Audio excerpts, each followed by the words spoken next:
Ang kwentong ito ay hango sa totoong buhay. Mula ito sa isa nating kabayan na itago na lang natin sa pangalang Limuel. Walang eksaktong taon, dumalag kapis. Minsan ang panlabas na nyo, ang ginagawang batayan ng mga tao para husgahan ang kapwa. Kung hindi kagandahan ang iyong itsura, maging ang pananamit, hindi rin maganda ang turing sayo ng mga tao. Ito ang katotohanan ng malupit na mundo na ginagalawan ni Limuel. Lumaki sa pangalaga ng tiyuhin na itago na lang natin sa pangalang Puldo. Itinakwil ng mga magulang dahil sa kakaibang itsura. Puno ng buhok ang kanang bahagi ng muka. Bata pa lamang tampula na ng panunukso at pang-aalipusta si Limuel. Ngunit ni minsan, hindi nito alintana ang masamang tingin sa kanya ng mga tao. Maging sa paaralan hindi maiwasang asarin at pagkatuwaan ng kapwa mag-aaral dahil sa kakaibang anyo. Gayunpaman patuloy na umangat sa karamihan si Limuel. Ginamit nitong inspirasyon ang hindi magandang trato sa kanya ng karamihan. Nagtapos ng sekundarya si Limuel na may pinakamataas na karangalan. Nagsikap itong makapagkolehiyo sa tulong ng tiyuhin, nagawang makapagtapos. Nagkaroon ng magandang trabaho sa syudad. Ngunit dahil sa hindi kanais-nais na nyo, tampulan nito ng pang-aalipusta at pangmamaliit ng karamihan. Lalo na nang makilala nito ang isang dalagang nagngangalang Cheska. Unang araw ni Limuel sa trabaho, kasabayan nito ang dalaga. Nabighani si Limuel sa kagandahan nito. Ngunit alam niya na hindi siya uubra sa dalaga. Nasa kalagitnaan sila ng mga gawain sa trabaho nang lapitan nito ng dalaga. Nataranta ang binata dahil hindi niya inasahang makikipag-usap sa kanya ang babaeng nagustuhan. Limuel ang pangalan mo, di ba? Wika ng dalaga. Halos mabitawan ni Limuel ang hawak na papel. Pautal-utal na nagsalita. Oo, tama. Ako nga si Limuel. Paano mo nalaman? Tugon ng binata. Natawa ang dalaga. Mahinang hinampas sa balikat ang binata. Nakakatawa ka pala. Huwag kang ang kabahan. Ako lang to sa kaya, no? Nakasulat sa uniforme mo yung pangalan mo. Nga pala ako si Cheska. Pwede mo ba akong tulungan? Ipapadala to sa opisina ni boss? Ikinagagala kitang makilala. Sige, tutulungan na kita. Tapos naman na ako sa ginagawa ko eh. Ang bait mo pala. Salamat ah. Walang anuman. Yun naman ang dapat gawin, di ba? Kailangan nating magtulungan sa trabaho. Kung sa bagay, tama ka nga naman. Pero teka, tapos na ang trabaho mo? Oo, tapos na. Magtatanghalian na nga sana ako eh. Kaso nakita kita, bilisan mo na. Sabay na tayong kumain. Ito ang naging simula ng pagkakaibigan ng dalawa. Marami ang nagtataka kay Cheska. Napakaganda nito. Ngunit mas pinili na makisalamuha kay Limuel. Madalas sabay umuwi ang dalawa dahil iisa lamang ang daanan ng mga ito. Minsan isang hapon habang pauwi, napansin ni Limuel, pinagtitinginan sila ng ilang katrabaho. Natatawa ang mga ito habang nakatingin sa kanila ni Cheska. Anong problema, Limuel? Wala naman, Cheska. Pinagtitinginan kasi tayo na mga kasama natin eh. Hayaan mo sila. Walang magagawa ang mga yan. Lahat na lang pinupuna. Halika na nga, umuwi na nga tayo. Cheska, hindi ka ba nahihiya? Ha? Bakit naman ako mahihiya? Kasi nakipagkaibigan ka sa isang kagaya ko eh. Oh, anong masama dun? Mabait kang tao. Wala naman akong nakikitang masama sa pakikipagkaibigan sa'yo ah. Kasi kakaiba yung itsura ko sa lahat. Halimaw yung tingin sa akin ng mga tao. Mas halimaw kaya sila? Panlabas na anyo yung pinagbabatayan nila para manghusga. Hindi nila nakikita ang kabutihan ng kalooban mo. Huwag mo na nga silang pansinin ng mabuti pa. Dumaan ka na lang sa bahay nang maipakilala kita kay Lolo Gaspar. Naku, nakakahiya naman. Baka kung anong sabihin sa akin ng mga nakatira sa inyo eh. Huwag na lang kaya. Uy, mabait si Lolo, wala kang dapat alalahanin. Si Lolo lang naman ang nasa bahay ngayon eh, tara. Walang nagawa ang binata kung hindi sumama sa dalaga. Hindi rin naman kalayuan ang tirahan nito mula sa bahay ni Cheska. Pagkarating, sinalubong sila ng isang matanda. Magandang hapon po, Lolo. Kumusta po? Marami po bang pasyente ngayon? Tanong ng dalaga habang inaabot ang kamay ng matanda. Kawaan ka ng Diyos. Maayos naman. Hindi naman ganong karami ang nagpagamot ngayon. Kaya nakapagwalis ako sa bakuran. Ikaw, kamusta ang trabaho mo? At saka sino yung kasama mo? Ay, si Limuel po. Kasamaan ko sa trabaho. Limuel? Siya si Lolo Gaspar. Pagpapakilala ng dalaga. Kilala ng binata ang matanda dahil bantog itong manggagamot sa kanilang lugar. Kilala ko siya, Cheska. Hindi ko inaasahan ha. Apo ka ng pinakamagaling na manggagamot sa bayan natin. Ikinagagala ko po kayong makaharap ng personal, Manong Gaspar. Gayon din ako. Teka, parang namumukaan nga kita. Hindi ba ikaw yung pamangkin ni Puldo? Yung magsasaka sa kabilang baryo? Tama po kayo, Mang Gaspar. Tsuhin ko nga po yung taong sinasabi nyo. Mabait na tao si Puldo. Mabuti naman, nagkasama kayo sa trabaho nitong apo ko. Pasensya ka na. Medyo lampa kasi kukumilos yan. Kaya madalas nanghihingi ng tulong sa iba. Wala naman pong problema sa akin, Manong. Basta nangangailangan ng tulong, tutulungan ko.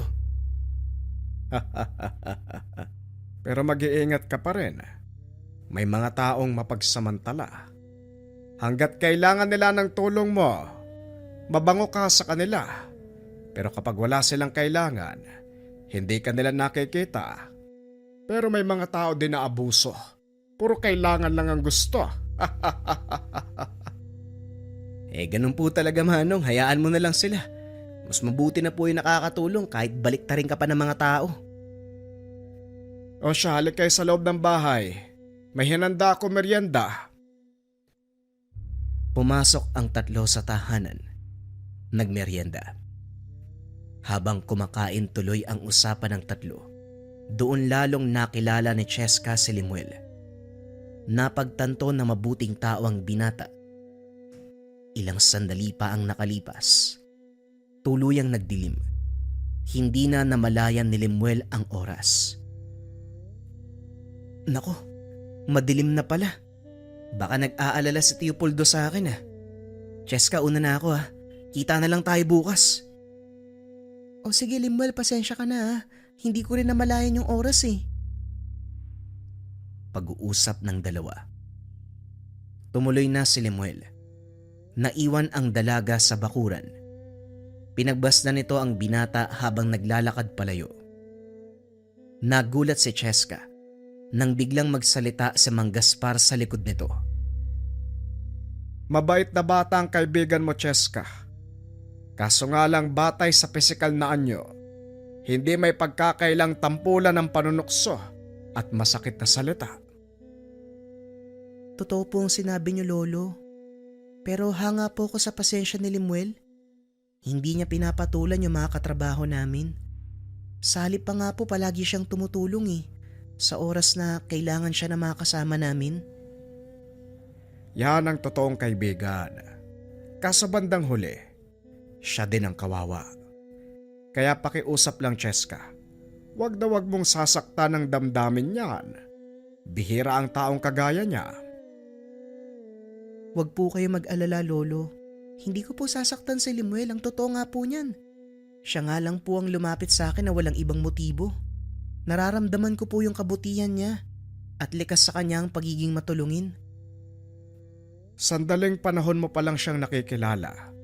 Huwag ka munang magpapakasiguro dahil hindi natin alamang magiging takbo ng kaganapan. Pag-uusap ng dalawa. Samantala patuloy na naglalakad si Lemuel nang harangin ito ng dalawang lalaki. Uy, nandito na pala si Pangit. Balita ko, nagkakamabutihan na kayo ng babaeng nililigawan ko ah. Anong pakiramdam na makasama si Cheska araw-araw? Wika ni Bong. Pasensya ka na pero hindi kita kilala. May problema ba? Ikaw ang problema ko. Ano bang nakita sa'yo ni Cheska? Lata namang mas gwapo. Mas may dating ako sa'yo. Maganda nga lang ang kasuotan mo kasi di opisina ka. Magkaibigan lang kami ni Cheska at saka hindi ko alam na nanliligaw ko pala saka... Hindi na ituloy ni Lemuel ang sasabihin. Bigla itong sinuntok ng isa sa mga kalalakihan sa sikmura. Hindi alam. Matuto kang lumugar. Yang itsura mo, hindi dapat nakikisalamuha sa mga kagaya ni Cheska. Isang beses ba kitang makitang kasama ang syota ko? Magsisimba ka ng nakasuot ng barong na may biyak sa likuran. O ito, para matuto ka. Bawin mo sa pag-uwi. Hindi pa nakontento.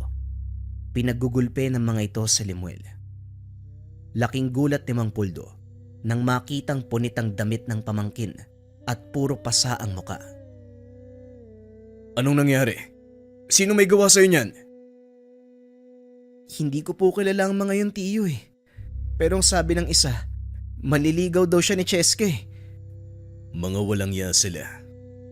Ano bang ginawa mo? Baka naman may nasabi ka, kaya kinagalit ng taong yun. Kilala mo naman ako, tiyo eh. Hindi po ako nakikipag-away at hindi po ako basta-basta nagbibitaw ng mga salita na nakakasakit sa kapwa. Nagalit lang yung lalaki kasi palagi kong kasama si Cheska. Sinabi niya pa nga sa akin, ang mga kagaya ko daw, hindi dapat nakikisalamuha sa mga kagaya nila. Sumusobra na talaga ang taong yan. Halika, pumasok na muna tayo sa bahay. Nang magamot ko mga pasamo. Huwag ka munang pumasok bukas. Naku, hindi pwede, tiyo. Kailangan kong pumasok. Marami akong gawain na naiwan eh. Walang tatapos nun at isa pa. Patatambakan lang ako ng trabaho. Papagalitan ako ng bisor. Kung sa bagay. O siya, sandali nga. Tumayo si Mang Puldo. Pumasok sa silid upang kumuha ng panggamot sa sugat ni Lemuel.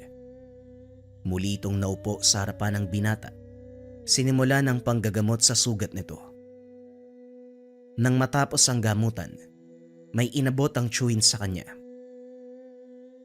Ano po to, tiyo? Mutya ang laman ng supot na yan.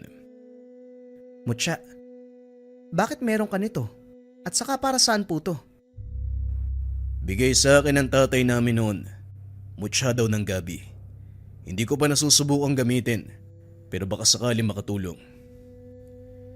Isinuksok ng binata ang maliit na supot sa kanyang bulsa. Matapos kumain ay nagpahinga.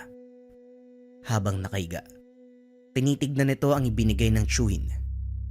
Kulay berde. Halos kasing liit lang ng buto ng sitaw. Biluga na makinis. Tumatagos din ang liwanag ng gasera dito. Medyo napapapikit na ang mga mata ng binata dahil sa antok. Napaikab. Hindi na malayang nabitawan ng mutya. Dere-derecho itong nahulog sa kanyang lalamunan. Pilit itong nilalabas. Ngunit huli na dahil nalunok niya ito at bumaba sa sikmura. Naubo ang binata na tila nasa mid. Napansin ito ng tiyuhin at kinatok sa silid. Anong nangyari, Lemuel? Kailangan mo ba ng tulong? Wala naman po, tiyo. Naubo lang ako. Nasa mid ng laway. Ayos lang po ako. Sige po, magpahinga na po kayo. Sigurado ka ha? Kung kailangan mo ng tulong, magsabi ka lang. Opo, tiyo. Magandang gabi po. Natulog na ang binata. Kinabukasan maagang naganda para pumasok. Nagulat ang Chewin dahil wala na ang mga pasa nito sa muka. Anong nangyari? Saan napunta yung mga pasa mo sa muka? Hindi ko rin po alam, tiyo eh. Kanina pagising ko, wala na yung sakit ng katawan ko eh. Hindi kaya dahil sa mutya? Teka, asan nga pala yun? Yun nga po, tiyo. Kasi nalunok ko po kagabi yung binigay niyo eh. Anak ng nalunok! Paano ngayon yan?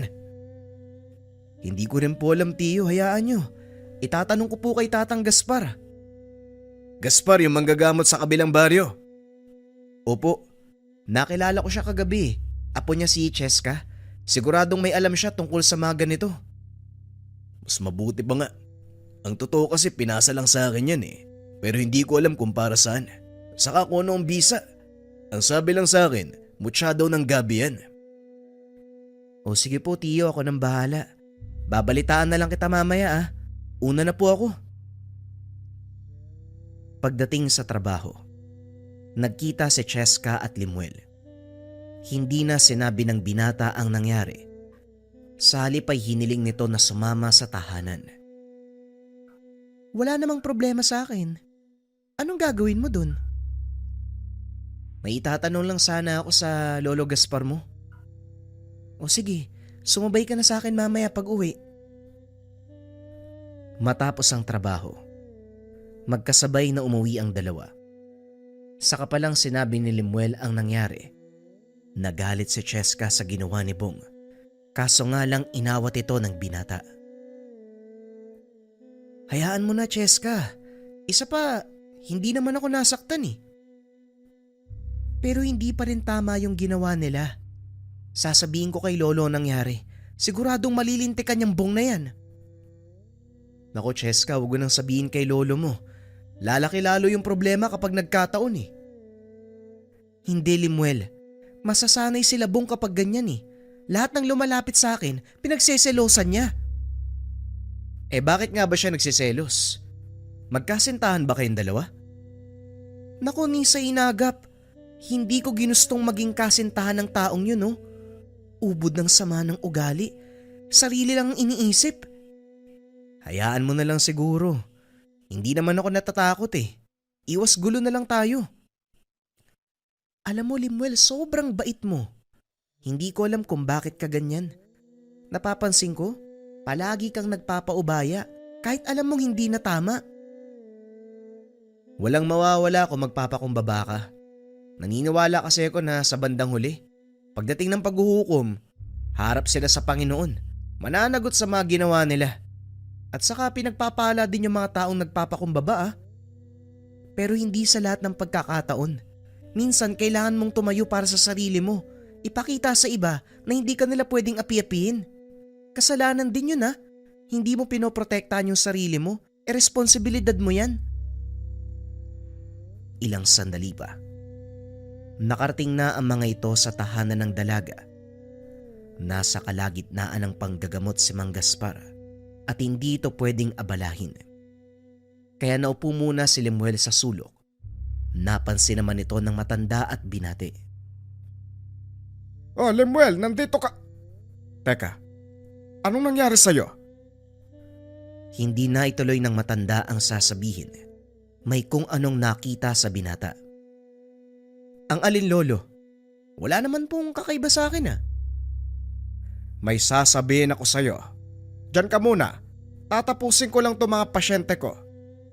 Cheska, paghainan mo muna ng merienda tong kaibigan mo. Abala ko sa paggagamot eh. Wika ng matanda. Muli itong bumalik sa ginagawa. Ilang sandali lang natapos na ang panggagamot. Ibinaling ni Mang Gaspar ang atensyon sa binata. Napansin ng binata ang kakaibang tingin ng matanda. Kaya nakaramdam ito ng takot. May ginawa po ba ako masama, Lolo? Wala, Limuel. Wala kang kasalanan sa akin. Pero may gusto ko malaman. Anong ginawa mo? Saan mo kinuha yung mutya na nasa loob ng katawan mo? Nagulat si Lemuel sa naging tanong ni Mang Gaspar. Wala pa man itong sinasabi.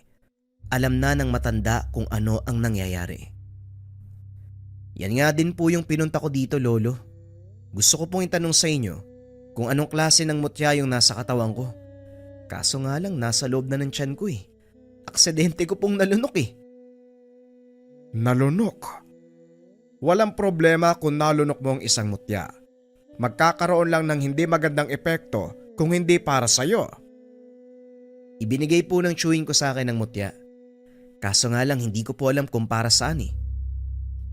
Batay sa nakikita ko, ang mutyang nasa tiyan mo ay mutya ng gabi. Teka, paano niyo po nalaman? Iisang tao lang ang alam kong may tanga ng mutya ng gabi. Walang iba kung hindi ang tatay ng tiyuhin mo, si Tandang Nonong.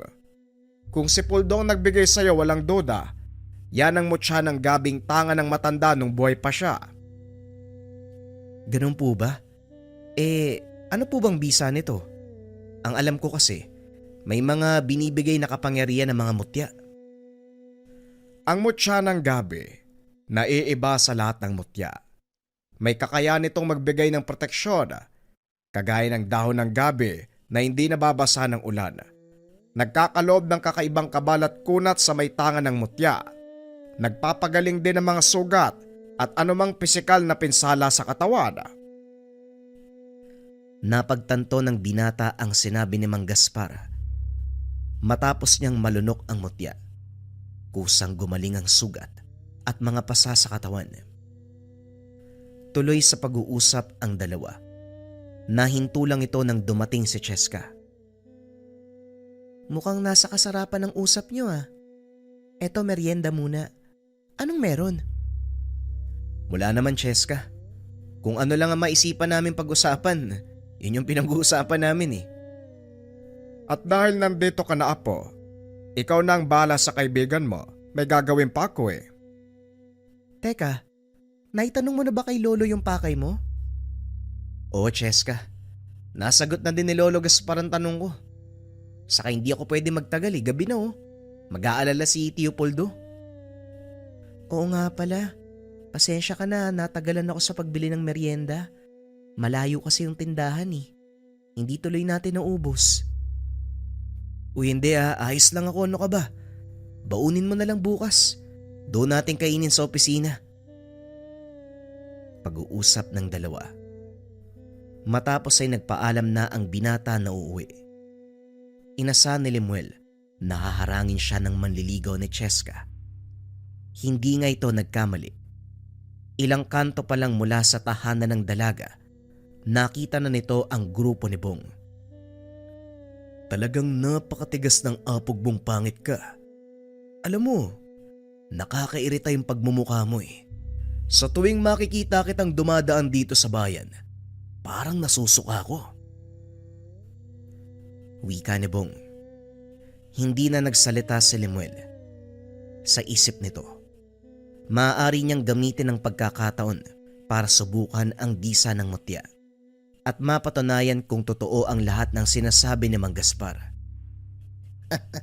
Mukhang umurong yata ang dila, Bong. Hindi nagsasalita. Oo nga nato eh. Dapat lang siyang matakot. Dahil hindi lang gulpe ang aabutin niya sa akin ngayong gabi. Sisiguraduhin ko pagkatapos niyan, hihilingin niya ang sariling kamatayan. Biglang hinila ni Bong si Lemuel sa damit upang dalhin kung saan. Hanggang sa makarating sila sa madilim na bahagi ng kalsada. Wala nang bahay sa lugar na yon dahil malapit na ito sa kagubatan. Anong gagawin natin sa kanya, Bong? Tuturuan ng leksyon na hindi niya makakalimutan. Naglabas ng patalim si Bong. Inilapit ito sa leg ni Lemuel. Wala pa ring imikang binata. Ramdam niya ang pagdampi ng malamig na talim ng kutsilyo ni Bong.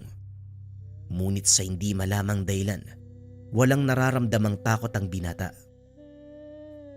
Marunong ka naman siguro magdasal, di ba? Bakit hindi mo simulan?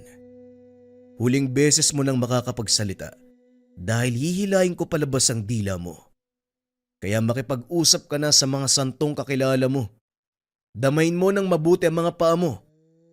Ito na ang huling beses na makikita mo silang nakakabit sa katawan mo. Naku Bong, baka mapatay mo yung taong yan, makukulong tayo.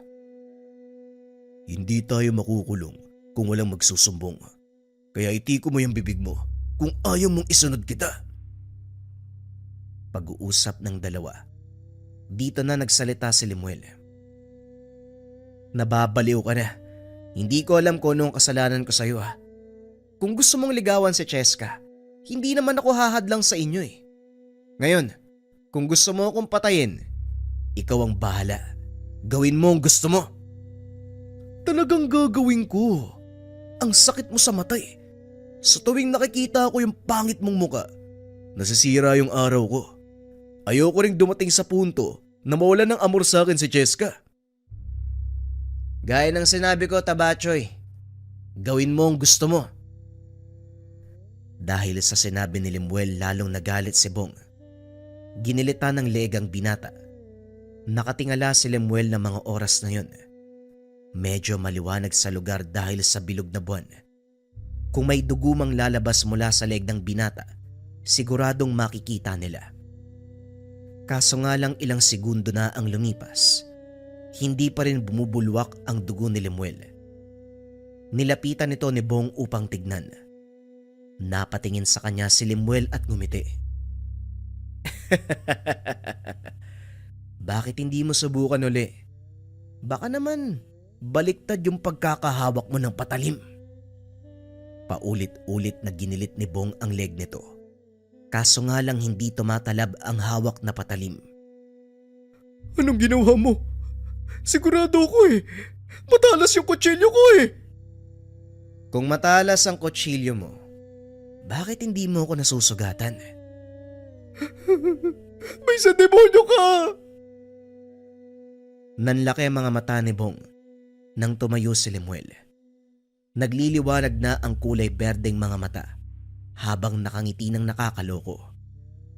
Nabuwal sa kinakatayuan ng dalawang binata, lalo pa nang maglakad ito papunta sa kanila.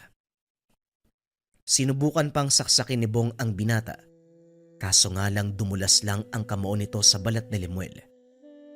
Dahil sa sobrang takot, inilabas ni Nato ang dalang baril. Pinaputokan si Lemuel. Natigilan sa paglalakad ang binata. Sinapo ang dibdib. Nag-angat ng tingin. Ngumiti ng nakakaloko habang hawak ang mga balines ng bala. Demonyo ka nga. Anak ka ng demonyo. Umanda ka sa akin dahil malalaman to ng lahat. Sasabihin ko sa kanila. Hinawakan ni Lemuel sa buhok at binulungan si Bong. Makakalimutan mo ngayong gabi ang ginawa mo. Aalis kayo ng kaibigan mo na parang walang nangyari. Maliwanag? Matapos magsalita ni Lemuel, biglang huminahon si Bong. Marahang tumayo at naglakad palayo sa lugar. Sa hindi malamang dahilan, tila kinukontrol ng kung anong nilalang si Lemuel ng mga oras na yun. Ngunit alam niya kung ano ang nangyayari. Tandan-tanda niya ang bawat detalye.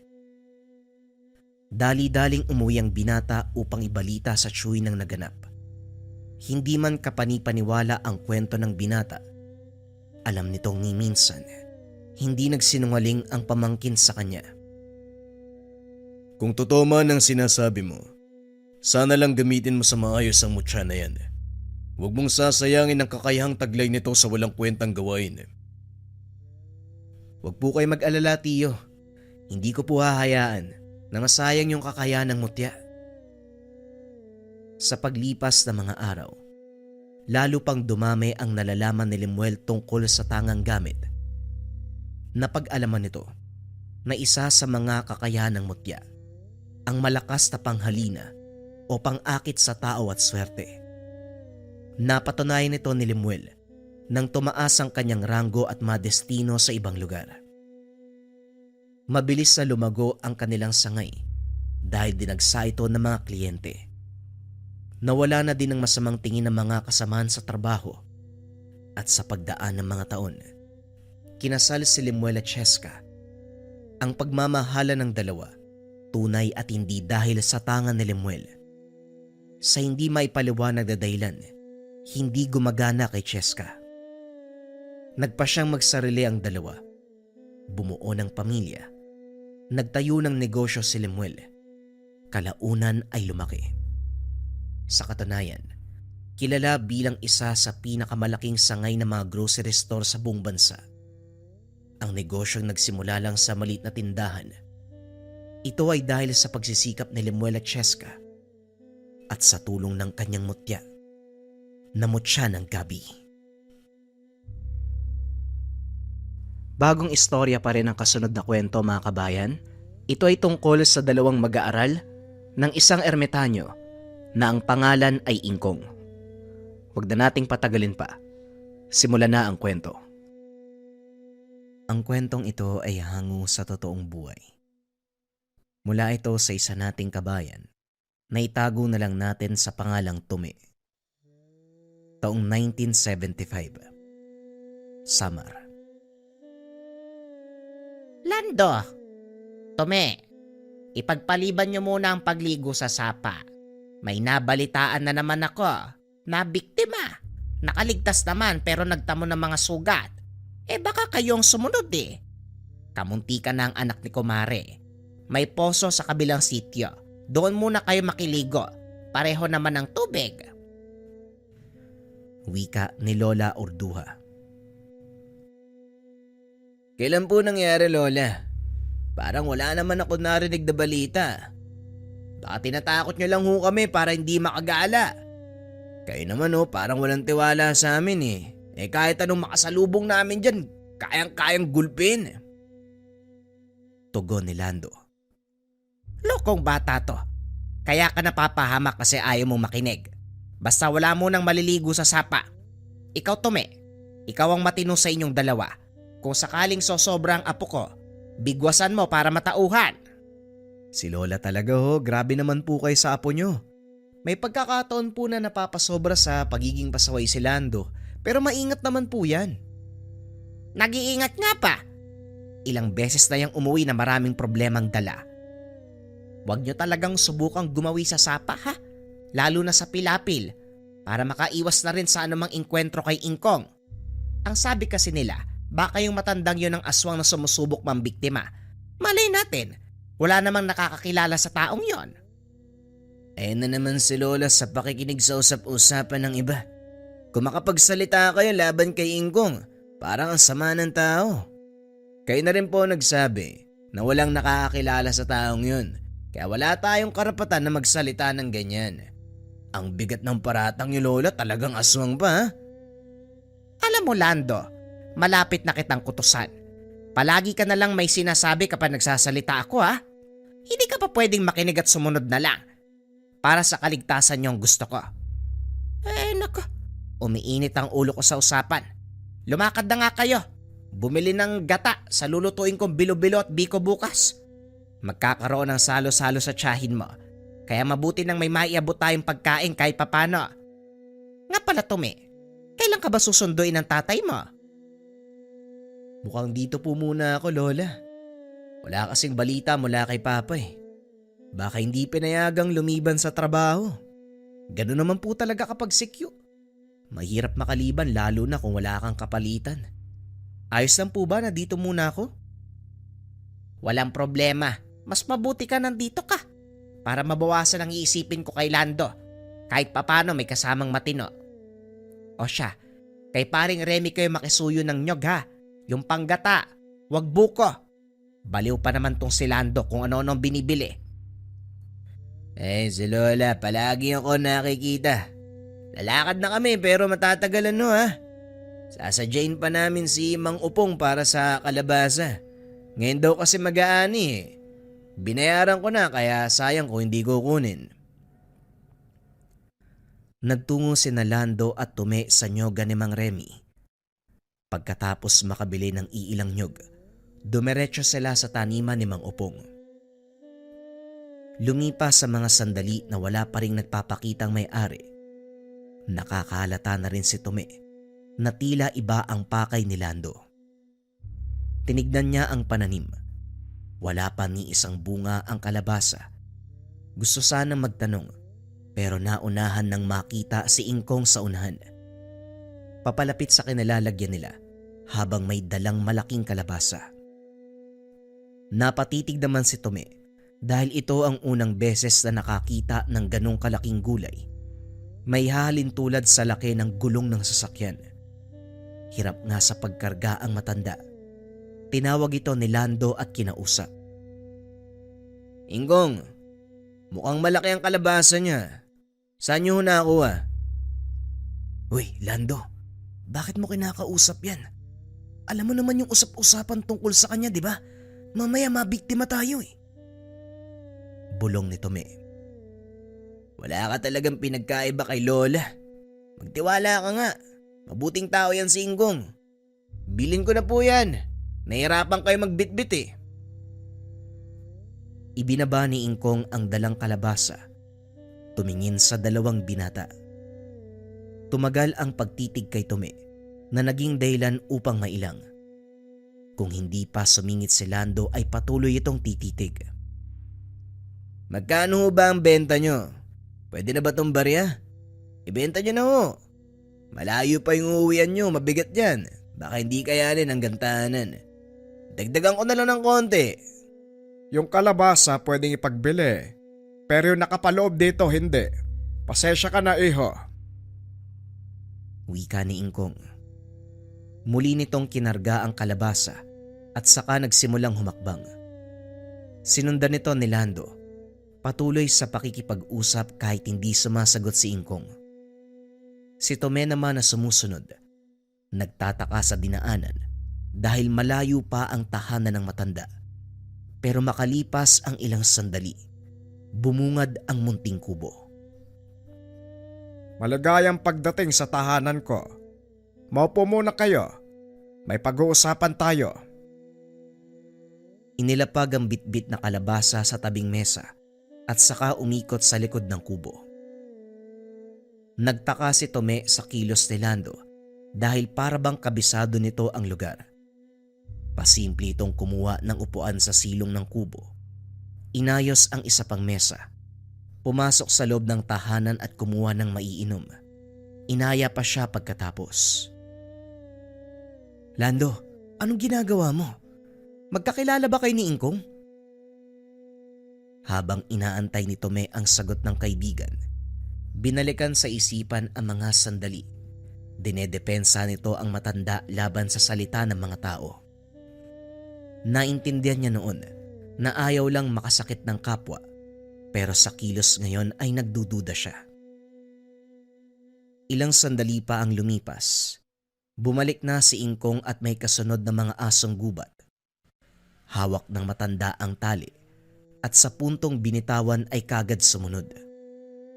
Natarantang umakyat sa puno si Tome para makaiwas. Samantalang matapang na inarap ni Lando ang mga ito. Ginamit ang lakas at liksi. Nagawang sabayan ng mga atake hanggang sa isa-isang natumba. Tuwang-tuwa si Ingkong sa tabi. Pumapalakpak at pinuri si Lando. Ganyan nga. Matagal na ang huli nating pagsasanay. Pero naipamalas mo pa rin ang galing sa pakikipaglaban ha. Mahusay ka. Paanong hindi uhusay? Magaling ang maestro ko eh. Nga po pala, ipinapakilala ko po sa inyo kaibigan ko si Tome o si Tolome.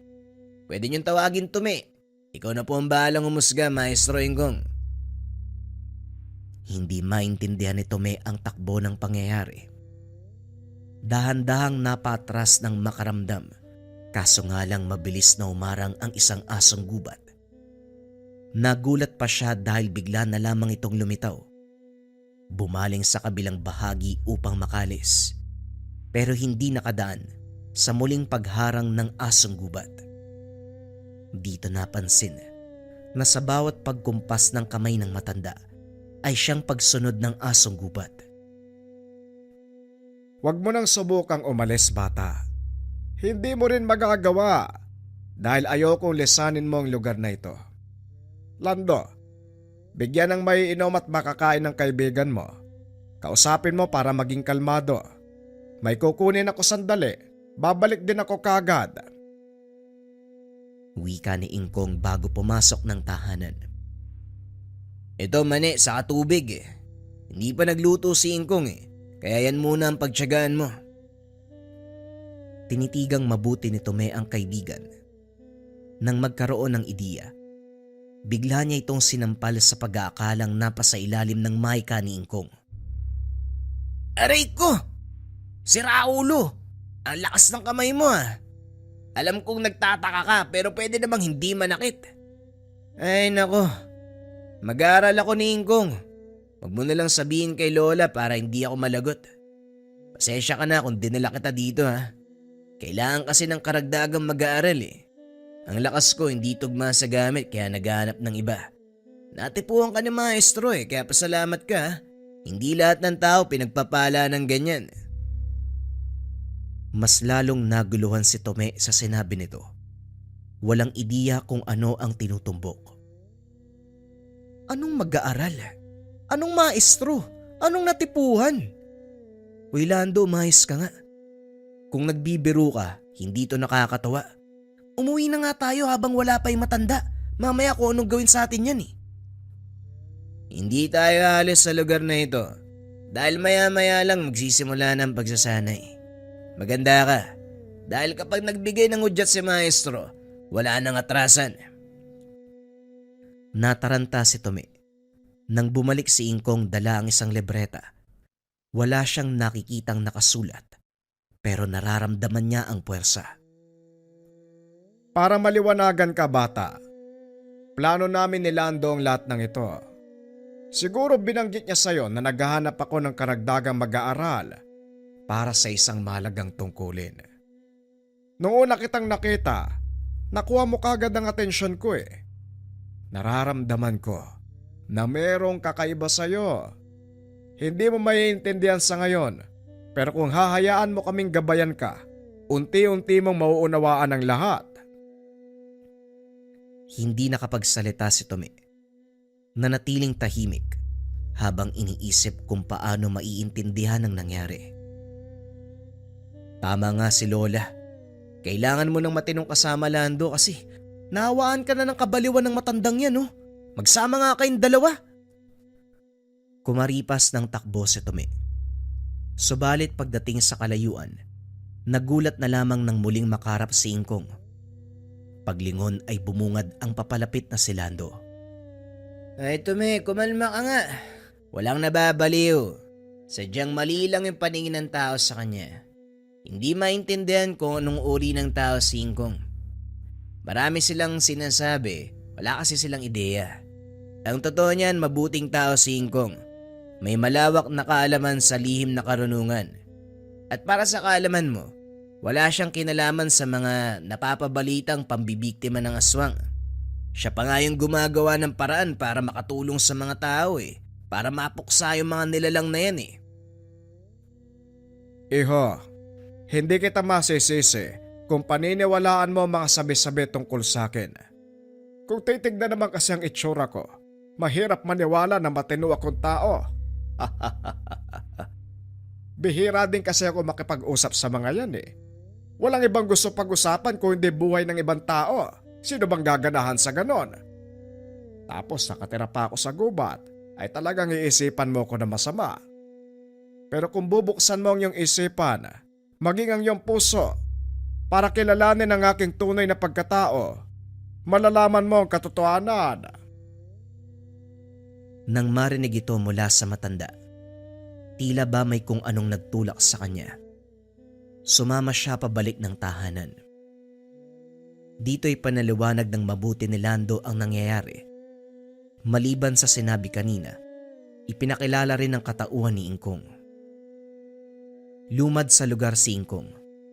Bagaman walang permanenteng tirahan dahil palaging palipat-lipat, nagawa ring makatagpo ng maayos na tahanan. Siya lang ang mano-manong nagtayo ng kubo at piniling sa kagubatan upang malayo sa anumang ingay ng mga tao at mapalapit sa puwersa ng kalikasan. Simulat sa pulang kalikasan, Nilalang at mga elemento na ang nakakausap sa mga bagay-bagay. Sila din ang nakakatuwang sa paglutas ng iba't ibang uri ng problema. At kung pag-uusapan ng bali-balita ng mga tao tungkol sa kanya, wala itong katuturan. Ang pasimuno nito ay ang babae na nakaengkwentro ni Ingkong nung mga nakaraan. Walang ibang nais ang matanda kung hindi tulungan siya sa pambibiktima ng aswang. Kaso nga lang iba ang naging dating sa babae. Siya ang napagbintangan na umatake. Kaya magmula ng araw na yon, nadagdagan ng istorya at paniniwalang aswang ang matanda. Hindi na lang pinansin dahil ayaw makipagsagutan sa mga tao na sarado ang isipan para sa katotohanan. Kung ganun, paano kayo nagkakilala ni Ingkong? Ano yung sinabi mo kanina na mag-aaral tapos maestro? Nangyari yun, yung naligaw ako sa gubat. Pinaglaruan ako ng mga nilalang dito eh. Paikot-ikot ako sa iisang lugar, hindi makalis. Humingi ako ng saklolo. Sumigaw ako ng sumigaw hanggang sa dumating si Ingkong. Kung nandun ka lang sana ng sandaling yon, mapapahanga ka sa taglay niyang galing. Kinumpas niya lang yung kamay niya oh. Napasunod yung engkanto. Magmula no, naging kuryoso ako. Pumupuslit pa nga sa tahanan niya para makisilip eh.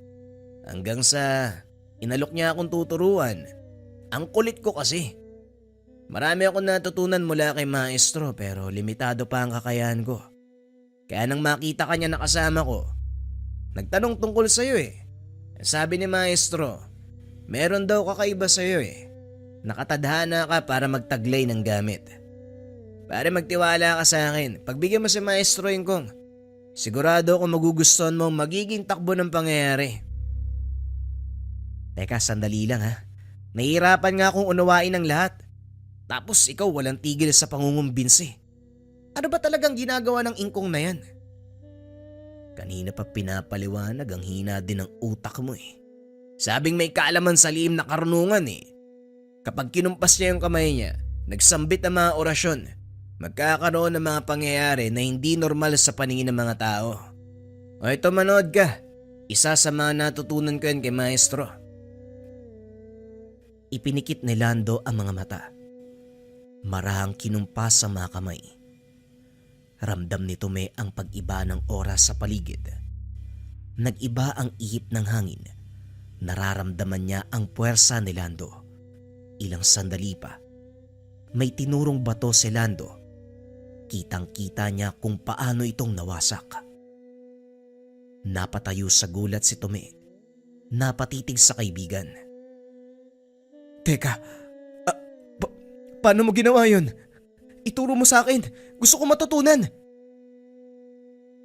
Si Ingkong ang sumagot nang marinig ang sinabi niya. Ako ang magtuturo sa'yo, pero hindi lang sa ganyang aspeto. Higit pa ang maaari mong malaman. Higit pa ang maaari mong matutunan. Halika, simulan natin. Napapayag si Tome. Nakalimutan ng tungkol sa buhay sa labas. Nahulog ang isipan sa mga turo ni Ingkong.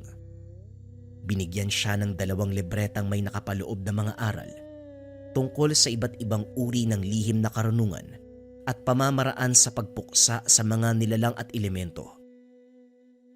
Mabilis na lumipas ang panahon. Pagkatapos matutunan ng lahat, umusad sila sa 2nd yugto. Sinubok ng maestro ang lakas ni Tome, hindi lang sa pisikal, maging sa espiritual. Katapat nito ang kaibigang si Lando mula sa mano-manong laban, paggamit ng iba't ibang uri ng sandata, labanan gamit ang isipan. Sa loob ng ilang araw, nakitaan ng malaking pagbabago si Tome. Tunay ngang buhay ang kalikasan. Kapag sila mismo ang pumili sa taong pagbibigyan, hindi na kailangan pa ng mahabang panahon ng pagsasanay. Mabilis niyang natutunan ang mga bagay-bagay, kusang tinatanggap ng puso't isipan. Panahon na para ibigay ang mutya na pumili sa'yo.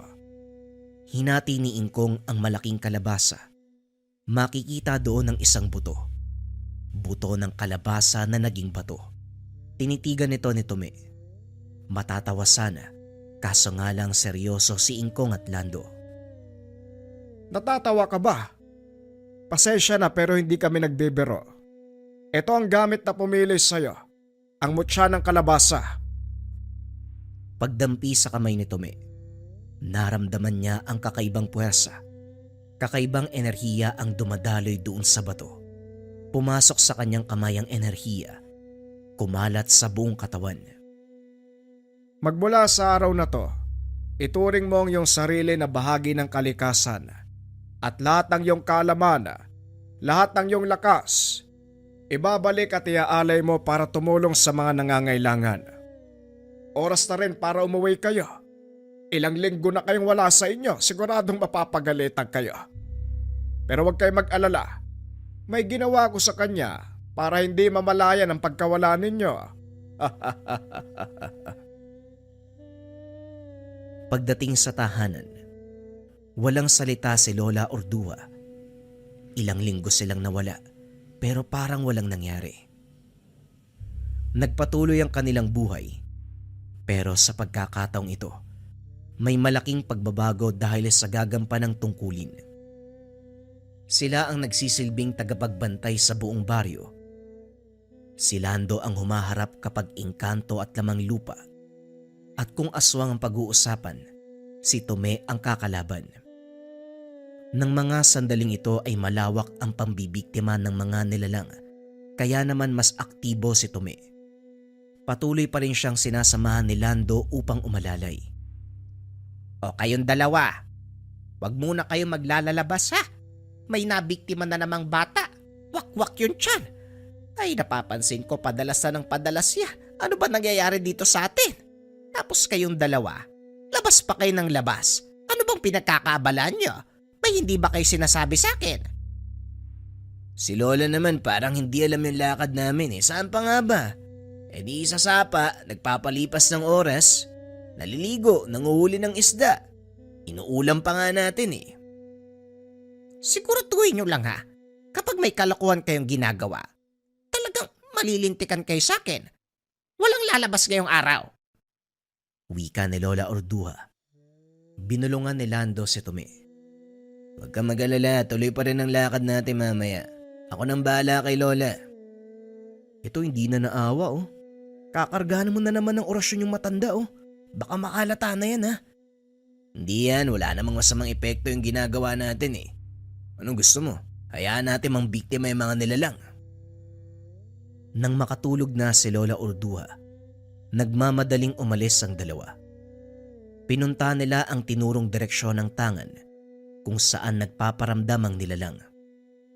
Hindi nga ito nagkamali. Mabuti na lamang hindi pa napupuruhan ng biktima. Buhat-buhat ito ng nilalang at wala ng malay. Kagad kinuha ni Tome ang atensyon ng nilalang. Hindi na nagtagalang laban. Kagad niyang pinatay. O yan, sakto na yung lugar na to. Pwede nating ilibing yan dito. Pinagtulungan nilang sunugin ang katawan ng aswang. Inilibing ang natirang abo. Matapos ng kaganapan, kasagsaga ng Semana Santa. O kayong dalawa, alam nyo na ang usap-usapan noon pa man. Hindi lang to kwentong bayan. Kapag mga ganitong panahon, mas aktibo ang mga nambibiktima. Pinaniniwalaan na mas malakas ang puwersa nila. Kaya tumigil kayong dalawa. Pumirmi kayo sa bahay. Matutuwa na sana ako Lola kahit papano nakalimutan nyo na yung tungkol kay Ingkong eh. Tapos eto naman tayo pamahiin. Lola, kalmaan nyo lang. Kaya po namin yung sarili namin. Hampas ng walis ang natanggap ni Lando mula sa matanda. Umayos naman ang binata upang hindi na maulit. Baliw ka talaga. Saan mo ba hinuhugot yung kayabangan mo? Sa aso nga lang tumatakbo ka na eh. Sa mga aswang pa kaya? Huwag mong hinahamon ng kampo ng kadiliman. Kapag narinig ka ng mga yan, damay-damay tayo dito. Lahat tayo mabibiktima. Oo nga pala, yang Ingkong na yan pa rin ang aswang. Grabe talaga yung matandag yan. Napakamot na lang ng ulo si Tome at Lando nang maalala ng matanda ang tungkol kay Ingkong. Dali-daling iniba ang usapan. Lola, baka pwede pa kaming magpunta sa Sapa. Wala pa namang 3:00 eh. Sa Sapa lang po kami, magtatampisaw sandali. Basta umuwi kayo bago magdilim. Bahala kayo sa buhay niya. Nagtungo ng Sapa ang magkaibigan, hindi para maligo, kundi para magmanman. Sa pagkakataong ito, naaktwa ng isang matandang lalaki na pabalik-balik. Sinadya talagang mapadaan sa mismong bakuran ng tahanan na merong buntis. Binantayan nila ang kilos. Nang akbang papasok, saka gumawa ng hakbang sina Tome. Sumigaw si Lando upang maagaw ang atensyon ng matanda. Nang makitang papalapit sa kanilalagyan, ay siya namang pagkaripas ng takbo patungo sa kabilang bahagi ng Sapa. Lumusong ito, pero hindi na nila nakitang umahon kahit saang banda hagilapin. Huwag mo sabihin naging isda yung matandang yun. Anak ng ibang lahi ng aswang na naman to ah. Kapag nakita ko yun, iihawin ko yun eh. Kumalma ka muna, Lando. Tingnan mo yung bahay oh. Iniwanan ng marka. Siguradong babalik yan mamayang gabi. Pagsapit ng dilim, nakabang sa hindi kalayuan ng dalawa. Nagmamatsyag, tinalasan ng paningin, pinakiramdaman ng banta. Ilang oras ang lumipas bago may napansin sa paligid. Sa kabilang bahagi ng kakahuyan ay naaninag ang anino. Dahan-dahan itong gumagapang patungo sa bahay. Kumilos na rin sina Tome para mapigilan ang anumang binabalak nito. Si Lando ang pumwesto malapit sa tahanan habang si Tome ang lumapit sa nilalang. Hindi biro ang taglay na lakas ng aswang dahil ilang beses tumilapo ng binata. Nahirapang tapatan sa mga unang sandali. Tinamaan siya ng kalmot at nakagat. Hindi naman ito masyadong ininda ni Tome. Nang makatsyempo, dito na siya bumawi. Dinampot ang itak. Sinugod ng taga ang nilalang. Hindi na nakapalagpa ang nilalang. Diretsyong bumaon sa katawan ng patalim. Paulit-ulit niya itong sinaksak hanggang sa tuluyang bumagsak sa lupa. Sa pagkakataong ito, dumating si Ingkong. Sinalubong kagad ni Tome upang batiin ang maestro. Naramdaman ko ang tangan ninyo kaya napadaan ako. Mahusay Tome, tinutupad mo pa rin ang tungkulin. Ay maestro, hindi mo ba ako nakikita? Si Tome lang yung napapansin ah. Heto naman parang babae ko magtampo. Ikaw pa rin ang kauna-unahan ko mag-aaral. Pero mas paborito ko si Tome. Pero lang, baka umiyak ka eh. Sige na, sige na. Mabuti ang ginawa niyong dalawa. Mahusay kayo. Magpahinga na kayong dalawa. Babalik na ako sa tahanan, may naiwan akong gawain eh. Ilaan niyo ang iilang araw upang magnilay, magdebosyon, palakasin ang gamit. Matapos ng pag-uusap, binalingan nila ang bangkay ng nilalang. Sa paglipas ng panahon, nanatiling lihim sa pagitan nila Tome, Lando, Ingkong ang kanilang ginagampanan ng tungkulin. Kumikilos sila ng hindi nalalaman ng mga tao. Hindi kinakailangan ng papuri sa mga kababaryo. Ang tanging hangad lamang, puksain ang mga nambibiktima. Bigyan ng proteksyon ang mga nangangailangan. Nakita niyo na ba yung gabay medalyon sa Lika merchandise? Wait lang, ugasan ko lang to. Dali lang mga kabayan. Unahin muna natin tong ugasan bago ko ipakita sa inyo. Okay, game na kayo? Ito yung gabay medalyon mula sa Lika merchandise. Kung papansin niyo, new and improved gabay medalyon yung ginawa sa Lika. Tingnan nyo maigi yung simbolo. Ang nakapalibot dito mga kabayan, mga baybayin o lumang alpabeto ng mga Pilipino. 4 ang ibig sabihin yan: kalasag, kalakasan, katalinuhan at kayamanan. At itong simbolo, yung old tattoos na mga ninuno natin, ang ibig sabihin nito ay travelers and compass. Kaya siya gabay pangkalahatan, gabay at pampaswerte sa career, health, love, life, and finance. Baliktaran ng simbolo niyan mga kabayan. Meron yung 6 na sangkap. Ang gumawa nito ay 6 na antingero sa Negros. Makikita sila sa Kalye Agimat. Sila yung nagbasbas, sila yung nagkonsagra. May kasamang orasyon at guidelines ang package kapag dumating sa inyo. Hindi lang necklace, meron yung Lika merchandise. Meron din silang bracelets ng gabay medalyon. At kung ikaw yung tipo ng tao na gusto mo yung meron kang lalagyan ng mga susi, meron din silang keychain. Kung interesado kayo dito sa Gabay Medalyon, check nyo na lang yung shop ng Lika Merchandise. Search nyo lang Lika Merchandise, lalabas na kaagad yan. Hugas lang ako ulit.